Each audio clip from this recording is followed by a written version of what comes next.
Publisher of Politics magazine, Jordan Lieberman, is with us. Jordan, good to see you again. Thank you. Good to see you, too. How and why has this happened?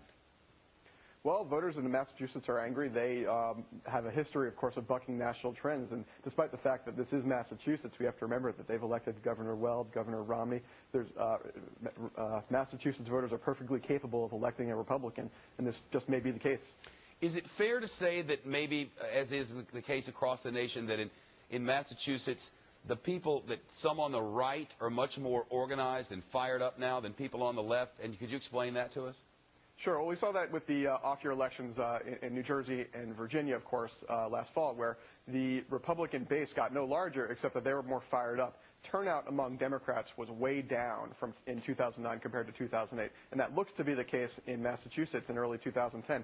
Turnout among Democrats will be lower. Turnout among swing voters is going heavily towards the Republican.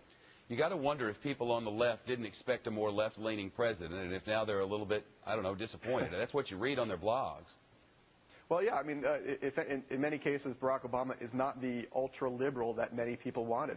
In fact, he's trying to cut deals. He was perfectly happy to throw away the public option. He was perfectly happy to give away the Medicare expansion in the hopes of passing a somewhat more centrist health care reform bill. How do you see the last hours shaping up? There is a huge push from everywhere campaigning there.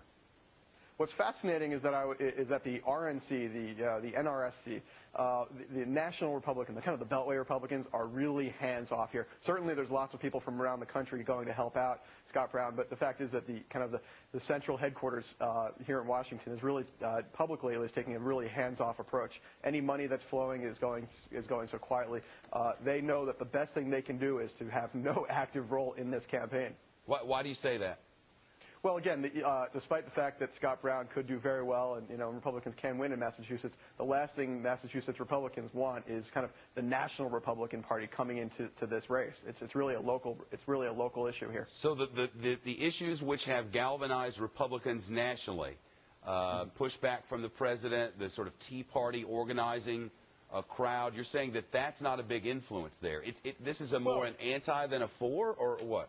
It's kind of an anti-incumbent, anti-Democrat, let's balance the ticket kind of feel. Certainly, there's a Tea Party movement in Massachusetts. No of question, course, there is the Republican Party. Yeah. Right, but the home of the Tea Party, of course. Yeah. But the fact is, really, this is about swing voters saying, you know what, Barack Obama, this might be going too far, and I'm willing to push back and provide balance to what just happened 2 years ago. I got to go, but Carl Cameron was reporting, look, if they want to push this thing through real quickly, they can take the Senate version over to the House, beg the House to just push it through, and they have their amendment. They have their law then.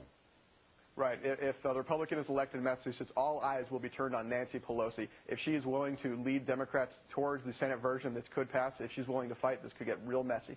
Jordan Lieberman, the publisher of Politics magazine, with analysis for us. Jordan, thank you very much. Thank you. All right. The Taliban launching a series of what have been described as bold daytime attacks in the Afghan capital